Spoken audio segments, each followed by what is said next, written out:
It got really quiet here, so. You set the clock. The clock is more or less right. It's about 2 o'clock, so it's time to get started. Welcome. This is our college-wide update after last night's trustee meeting. We will go through the items of interest on that. You'll see some exciting things. We do have a guest. Randy Burns is here from the school board. He's seeing how we do things, so you all be on your best behavior. And this is the point where I remind you that we are being recorded and that, again, be on your best behavior. You all are fine. Those of us in front of the microphone sometimes aren't so good. But anyway, last night's meeting was pretty eventful. We'll go over that as we're going along. I'm probably going to step out and get some water.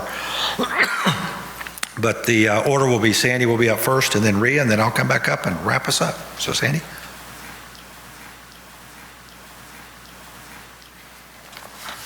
Good afternoon. I know he was not talking about me being the rowdy one or anything. Hopefully not anyway. It's all Rhea. I'm going to go over just a few things. The first item is always our personnel report. Just want to introduce our newest employee since April 1st, 2019. Jeff Dell was hired as facility service aide on May the 9th. Jeff's previous experience includes part-time facility service personnel at Western Piedmont, utility worker at Durley, and a mechanic at Dale's Garage. Jeff is certified in LPG, electric, and diesel forklifts, and we're excited to have Jeff as full-time in our facility service area. Unfortunately, he wasn't able to be in here. He's probably still out on a tractor out mowing. Just a few things that we went over at the trustee meeting itself. The annual internal equipment audit, which a good part of you are part of that process in inventorying of our assets throughout the year. For fiscal year 2019, we had 1,454 items with a total value of $7,369,183, excluding buildings and infrastructure. Out of those items, 3 items were either missing, lost, or stolen, so we feel like that's pretty good. We like for it to be 0. The past 2 years it has been, but even with 3 items, that is less than 0.25% of total assets and only 0.05% of the total cost. So we feel like we do good, and that's attributed to you being good custodians of our assets. The blanket authorization for presidential travel, because the president reports to the trustees, per general statutes, the trustees must pre-authorize the president's travel annually. And they did that last night. Each year, we also have approval of uncollectible accounts. These are student accounts or parking fees that we have on the books as part of our accounts receivable. After a certain length of time, after collection processes have been exhausted, we request the trustees to write this off. It's mainly a financial statement process. It is written off of our accounts receivable balances, but we still maintain flags on the students' accounts and still attempt to collect those as much as possible. For this past year, we had 1 parking fine of $5, so that's great.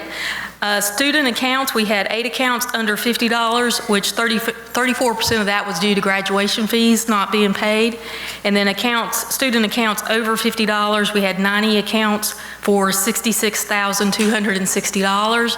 63% of these accounts is a reflection of Title IV calculation, where a student drops out of all of their classes before the 60% point. They must return some financial aid. The next item that the trustees approved was a list of items to surplus, which we then post on govdeals.com for sale. And that those funds come back into the line item that those assets were originally purchased from. The trustees also approved policies for Section 7 information technology, which will update the policy manual online. We've been doing that over the last few years, trying to make that more concise and clear as far as policies versus procedures. And then we also gave a review of the active shooter drill on May the 8th that we held here on campus. And again, we want to make sure we appreciate the seriousness that faculty and staff took in that drill. And we also appreciate all the support and collaboration with our local partners, from law enforcement to the hospital. Everybody involved took it very serious, and it was a great activity so that we could learn from it. And Zeb gave the trustees a briefing of that, and they were very appreciative of it as well. And what I'd like to show now is just a short interview It is a sight that breaks your heart, and one that we're seeing too often. An active shooter forcing kids to run from the classroom with their hands in the air. We saw it last week right here in Charlotte when a gunman opened fire at UNCC. And just last night, students running for their lives in Colorado. Following tragic events like this, active shooter training courses are in high demand. These classes taught by local police show people how to get out of these situations safely. NBC Charlotte's Tanya Mendes at Western Piedmont Community College, where students spent the day preparing for a worst-case scenario. The president of Western Piedmont Community College told me today that they're now in a world where they believe there will be an active shooter on campus one day. Not that there could be, there will be. And so they have to prepare for that new reality. It sounds like the real thing. Looks like the real thing. You're essentially just showing up to a normal day and sitting in class, and then all of a sudden something breaks out. And that's the point. The halls of Western Piedmont Community College turned into a mock crime scene. It's very strange to have to step over your friends. The college holding active shooter training drills with students and faculty having to run. We were to run through the halls as shots were going off and trying to run away from the shooter, trying to find our way out of the building. Hide. I made my way to the door, locked the door, turned off the lights, and we all got in the corner and stayed quiet. And possibly fight. It makes you think, what would you do when the real thing happens? In this scenario, law enforcement put on tactical gear and ran toward the gunfire. When they got in, they found 12 pretend victims, 5 dead in the hallway, 7 wounded, carried to ambulances, and someone with a gun who they shot and killed. We pray that it never does. We pray that we never have to use the information that we've gotten, but we want to make sure that if it does, that we're ready for that. Campus is empty today. Only a handful of students actually participated in the training. Those who did said they think it could save a life one day. To definitely plan ahead, because you don't want to be caught in a situation to where the shots are being fired in an active shooter situation such as this, and where you're having to figure out a plan on the go.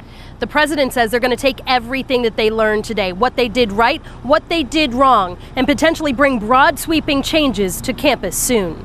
Reporting in Morganton, I'm Tanya Mendes, NBC Charlotte. So again, we appreciate the seriousness of the event, and we will continue to try to improve on our drills that we have on campus and our processes that we have for dealing with any kind of emergency crisis situation. Some other administrative service updates. The business office is closing out our records for fiscal year 2019. An email did go out in May with some important deadlines. Just want to reemphasize a couple points. Your vacation leave, please make sure that's submitted as quickly as possible for our financial statement preparation. And then for any travel, please have your approved documentation into the business office on or before June 19th for processing. Anything received after June 19th will be processed in July. But keep in mind that we do not receive nor have any state cash dollars before around approximately mid-July when they do their first certifications. And so state checks in July, we can't process until about that time. Inventory documents for those who perform a year-end inventory will be sent out by Linda Carswell, and the deadline to submit those back is July the 8th. We'd like for you to do those as close to the end of June as possible, that last week, to get those as accurate as they can be. For fiscal year 2020, we have received the House and Senate budget. There are some differences, so they will go in conference to discuss that and then take a budget to the governor. We are currently hearing that they anticipate the governor is going to veto that budget, so we're planning for a long process for the budget itself. In early July, I'm hoping to send out our proposed budget to each of the deans so they can get that to the department so you have an idea of what your budget may be and you can spend or start purchasing what you need to purchase in July because we're just unsure of when this budget's going to make it to us this year. Performance evaluations have been completed. We want to appreciate everybody's effort in that. I think it went very well. We appreciate the feedback we received and hope you found it to be an improved process over previous years. The bookstore will be closed beginning June the 27th through July 5th for their annual inventory and also for the 4th of July holiday. So they will reopen on July 8th if you'll make note of that. The social and wellness events coming up that we will be having yogi. Susan Burley will be teaching that if you want to relax during your lunch hour. That'll be on Thursdays from 12:15 to 1 p.m. in E10. And then in July, there's going to be the ice cream social, and I know a lot of people will be looking forward to that. I want to mention that the School for Science and Math will have their groundbreaking event on June the 21st. They have no place for parking over there as of yet, and so they are going to be utilizing our parking lot in front of Pfeiffer and Carr. So for that Friday, June 21st, we'll be asking folks to not park in that parking lot. I will also be sending out an email later today asking if anyone would want to or like to volunteer to help them with their check-in process for that event between 1 and 2:30. And we'll try to get a couple people to help them out at their registration table. Facility updates, the H building has been completed except for a few punch list items. We have a temporary CO, so we have been able to move some items into the H building itself. You can see some of the classrooms are already being set up. We hope that the final inspection is due soon, and then the state construction office will need to come in and make their inspections before it'll be completely finalized. But we're excited to be at the conclusion of that project. The door access, that's ongoing. We've had a few delays there, and we've had a few glitches with the project itself, but it's continuing, and we hope to be finished by the end of summer. We've got Hildebrand Hall, Moore Hall, Jim Burnett Hall, and Patton online. The schedule is working for door opening and door closures. We've had some issues where they've had to come back out and adjust some doors, and we'll continue working on that as we go through this process, but that is ongoing. Moore Hall 275, where the trustees meet, will be undergoing renovation. The construction bids are out there with a bid opening scheduled for late June. Still anticipating starting construction in July and hopefully ending by the end of October or November at the latest. Other projects, the facility master plan is underway and ongoing. We've got several committees working on that. Campus signage, we're still working with an architect to come up with a campus master plan.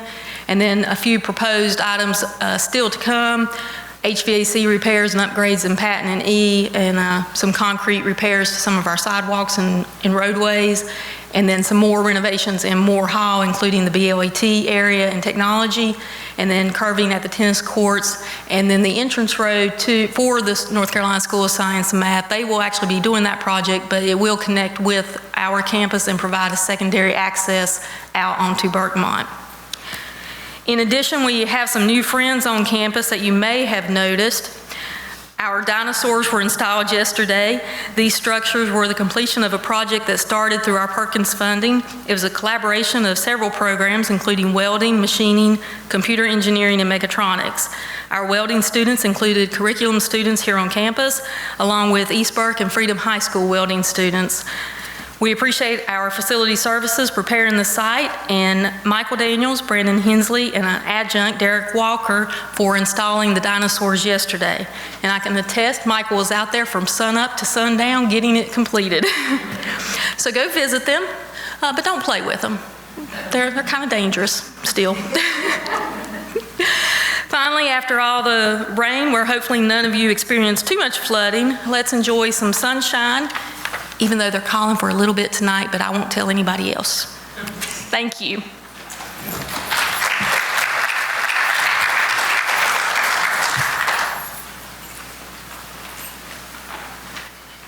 Good afternoon, everyone. My part at the board meeting is more telling what we have done. So a lot of you already know what we have done, but I want to just let you know what we talked with the board about. You will remember back on April 4th, we had the Pioneer Preview and how successful that day was. Well, I updated the board on what's happened since then. I talked about how our student services staff have been contacting the students that registered. We had staff, Taylor and Emily, and actually went to each of the high schools and met with these students. We also had provided some information nights where the students could come here, and we held 2 evenings so we could meet with the students individually and work on FAFSA, residency applications, those kinds of things.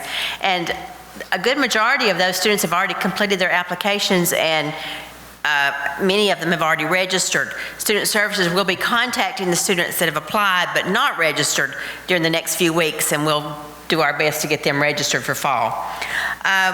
I did let the board know about the student art exhibition that we had back on April the 11th, and I truly believe this. I think this was one of the best student art exhibitions that we've had since I have been here at Western Piedmont.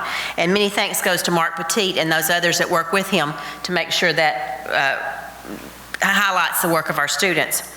I did thank the board and let them know how much we appreciate them attending all of our different graduations. You know, the 3-week graduation period that we have between, it was actually more than that because you have adult high school graduation, then we have all the different nursing pinnings, medical lab tech pinning, medical assisting pinning, our graduation, BLET graduation, Burke Middle College graduation. There's lots of graduations, and so I did let the board know how much we appreciate them participating. I don't know if I've talked to you as a group, but I do hope that you were aware of the construction rodeo that was held on April the 17th. It was a very good event this year, and we had, was it 10 schools, Lee? 13 high schools participated.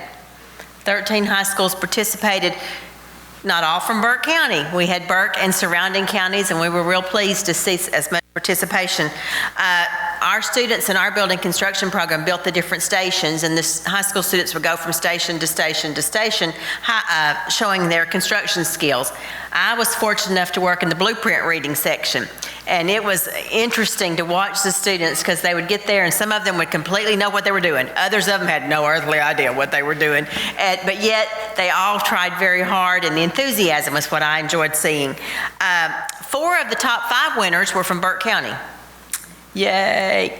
And the overall winner was Braxton Lohman from East Burke High School. He received a $500 Western Piedmont scholarship, and he plans to enroll in our building construction program, so we're pleased to have that. I did update the board on enrollment. Summer enrollment, we are actually up 64 students over last summer, and FTE is up 13.8 FTE over last summer. Fall registration's well underway, and we'll go until August the 2nd, and then we'll have last chance registration the next week. I can't remember the date of it. But right now, we're up, but we're comparing apples to oranges. You will remember, some of you will remember last year we were kind of in a panic mode during the summer because our returning students had not registered. Well, hopefully more of them are registering now because we are up. Also, we have already registered more CCP students for fall than we had last year. Right? Yay! And we want that to continue. So we've got, we're really pleased with that. We'll have to wait until August to make sure how it holds, but I hope to report to the board in September that our enrollment is up. We did get some good news. I wanted to share with you. At their June 6th meeting, the North Carolina State Board of Education approved a modification to one of their policies that will now allow high school credit to be awarded for our articulated CCP pathways through Con Ed.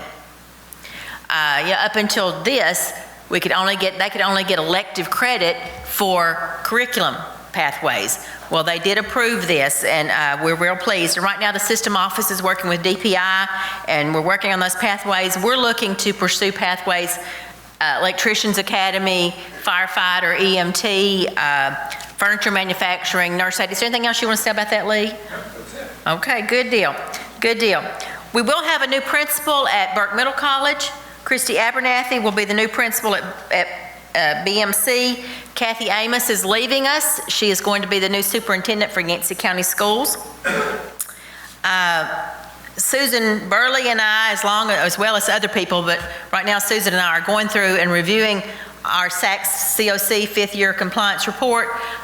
We do want to thank each of you that had a part in working on that. There's a lot of sections, and we had a lot of input from different people, and we do want to thank you for that. Our report is due in September. Our goal is to get it submitted prior to the start of fall term because there's going to be a little busy when fall starts.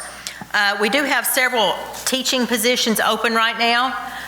Interviewing will conclude tomorrow for English instructor position, Spanish and PE next week, and then we've got machining that we're going to be interviewing for as well. So we're quite busy this summer, but again, I did want to mention how much we appreciate the board participating in our events, and if you get a chance to see any of them, please tell them that as well. Thank you.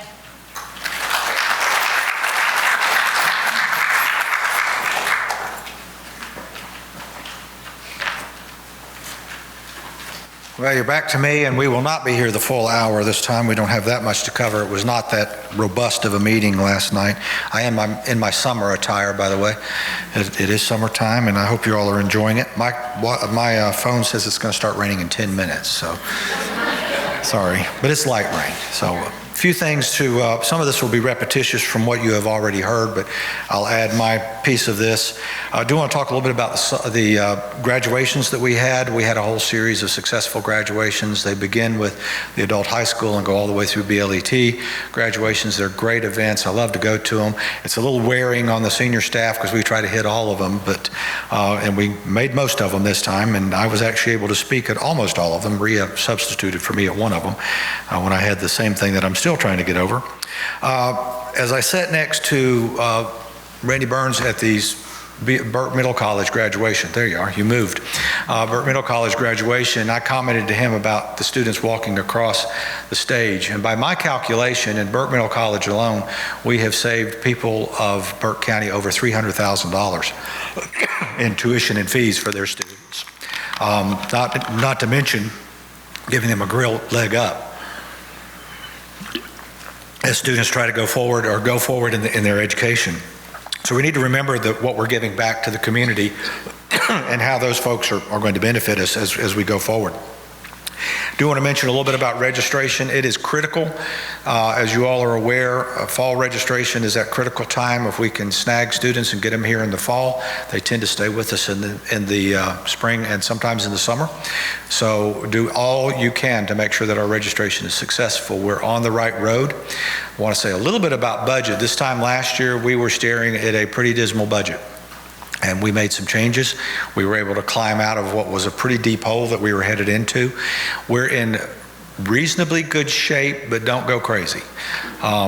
It's certainly not as bleak as it was last year at this time, but we are not out of the woods yet. We still have a few years probably before we get to where we are at the comfort level.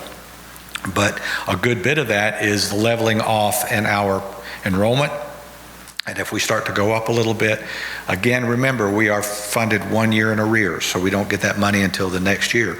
But we're headed in the right direction, and I commend all of you for your efforts in that. Everybody in this room has worked hard to make sure that we increase our numbers. And it's not just about numbers. It goes back to that, what do we provide for the community? And when we provide education for the students who are here, we have great stories to tell about the success of those students. So thank you for what you're doing, but don't slack off at this point.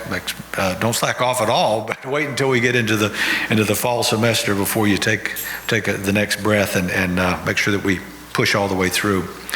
I do want to tell you a little bit about some of our integration efforts that we're working on right now. We are continuing to work with Catawba Valley Community College, and there is a study that is being done, and I'm saying integration, I'm saying it wrong, Kathy. What am I supposed to be saying? Alignment, thank you. It's an alignment project that we have with Catawba Valley Community College and the other groups that are associated with it. This alignment project is being funded by the Belk Endowment, and it's a study, it's a plan that will eventually develop into a plan. And we are meeting with a group of key stakeholders, educators and business people, to help us develop a plan to take the area along the I-40 corridor, which extends from, Alexander County through Catawba County all the way to Burke County, and all of the entities, the stakeholders that are located in those three areas, to develop a plan that will take us into the next 5, 15, 25 years. So it's a long-range plan, getting us all working together to make sure that we align our education efforts, hence the name Alignment Project, align our educational efforts, and also align our business and other efforts to make sure that this area becomes a more robust area. So you may hear some about that. We've had 2 meetings. It is what I used to refer to as the Education Summit. So it's what evolved into the Education Summit. It's taken 5 years to get it to this point. We finally launched it, and I think that it's going to yield some great results. But as I said, we've had 2 meetings, and that is being conducted by the Friday Institute. So we've got some pretty heavy hitters coming to the table to help us develop that. I also want to update you on the East Campus property over here. This is the area that surrounds the K building, but not the K building. So don't think about any of this in relation to the K building except for the property that is over there.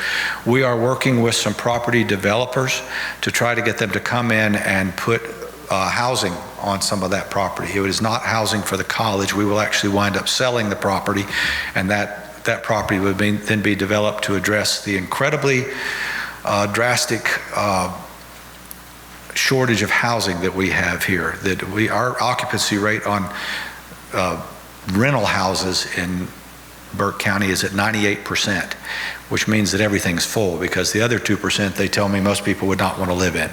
So 98% occupancy rate. What we're trying to do is help with that by providing housing that would address the needs of folks that are going to be here soon. And it's people like the school science and math people who will be hired and come on board, 100+ people that will be working there by 2021, some of whom will be here within the next few months. They will actually be coming into the area. They'll be hiring as soon as the budget is straightened out and we have a budget to work with. But there's also people coming into Broughton. The new Broughton Hospital will be bringing in additional staff to work there. So those are just two things. But there's over 1,000 jobs coming to Burke County, and we don't have any place for those folks to live. And as much as we love the folks in Hickory, and as much as we're working on this whole alignment project, we would prefer that they work and live here in Burke County so that they will spend their money here in Burke County and add to the tax base. But if you hear anything about that, it is in the preliminary stages. The other side of that is to do something with the area that surrounds excuse me, that surrounds the K building on the other side. The housing project would run out what they call Silo Ridge, where the barns are, and out in that area. And then there's the other piece that surrounds, that would be to the south of the K building.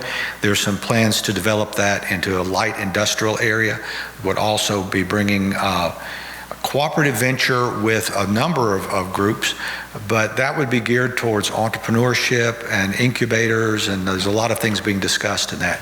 What it will do is put Western Piedmont Community College in a really good position to help drive the economy forward. So we can be an economic driver as well as a provider of training for other industries in the area. And we're doing a great job of doing that, providing existing industry training as well as those folks who want to go into the workforce. But this area is continuing to grow. I tell you all that together because the alignment project will dovetail nicely with everything that we're doing and should help propel us to the next level. All of that is off of exit 104, what I think is the most underutilized exit on the interstate right now, and one of the best and easiest to maneuver. If you've not been over on that side of campus, you ought to drive over there and take a look at how easy it is to get around. There is a state employees credit union over there that's easy to get in and out of, just for your information. Back to the CVCC piece, this is in addition to the project, the alignment project. We are working with them on two projects that have to do with construction and also with turf grass. That we have a cooperative venture going with them now to look at using our facilities to enhance our construction program as well as their turf grass program. We don't have a turf grass program here, but the large areas of bottomland that you can't build on would be ideal for turf grass and also for construction. So we're looking at what we can do in cooperation with CVCC to grow those two programs. And again, as part of that alignment project, we'll all come together and everybody benefits from it. But if you start hearing bits and pieces of that, you won't see any dirt moving down there right away, but we are working on getting a cooperative agreement to where we would have students enrolled in turf grass on this lab, or on this campus, but also co-enrolled with CVCC. So it's all part of that thing that we do where we get everybody together and we have those fun times together. This is growing out of all of that you have been involved with. I do want to say a little bit about the state budget that was mentioned earlier. It is going into conference.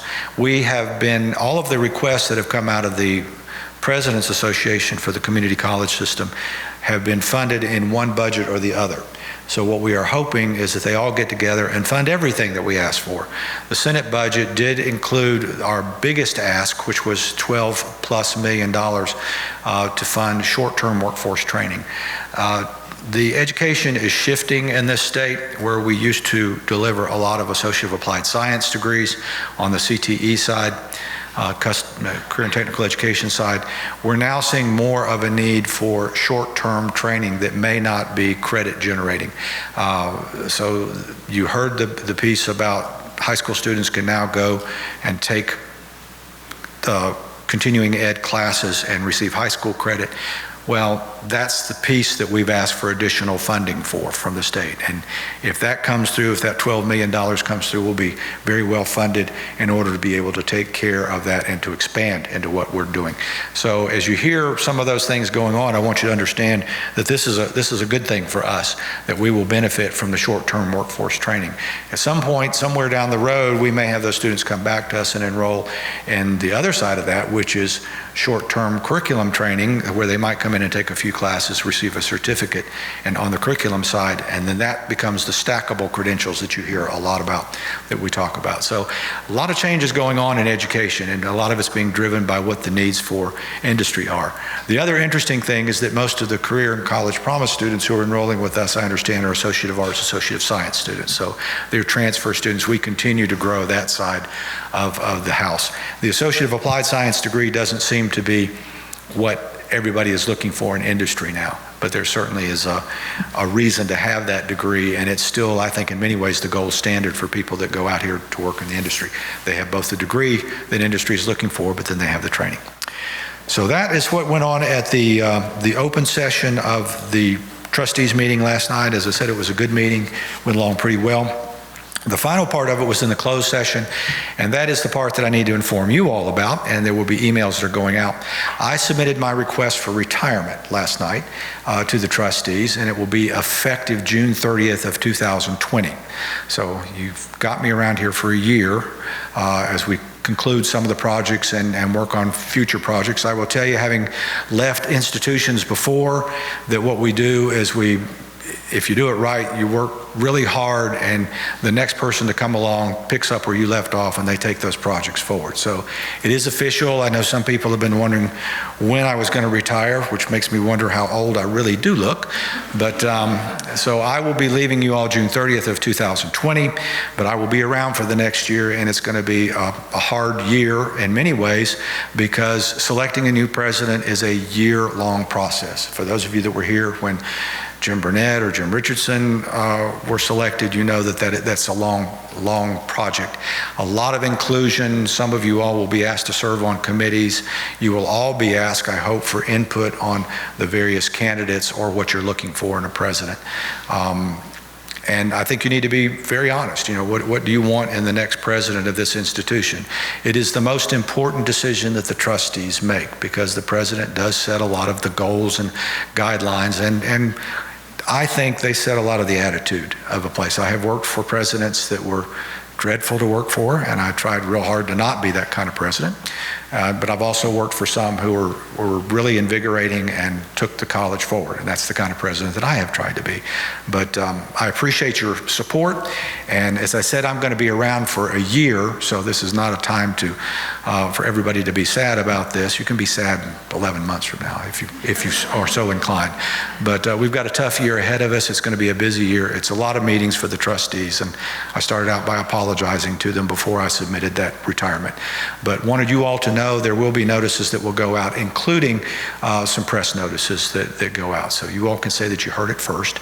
We'll follow this meeting up with an email that goes out to all Western Piedmont folks, but you all heard it straight from the president's mouth.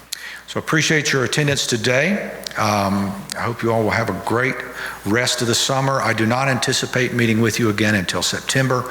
We do have a couple of trustees meetings coming up, but they are called meetings that have to do with selecting a new president, so they're going to get started early. But I'm sure that we will have a lot to tell you about in September, because September is the big meeting where we approve all kinds of things. We will let you know when the budget is approved. It will be in the newspaper, and we can all, I hope, breathe a big sigh of relief. There is some money for raises in the proposed budget, but it's not really worth talking about at this point because we don't know how much it's going to be. But we do appreciate the fact that they are planning on giving us raises. So thank you again. Appreciate your attendance this afternoon, and you all have a great rest of the summer. Thanks.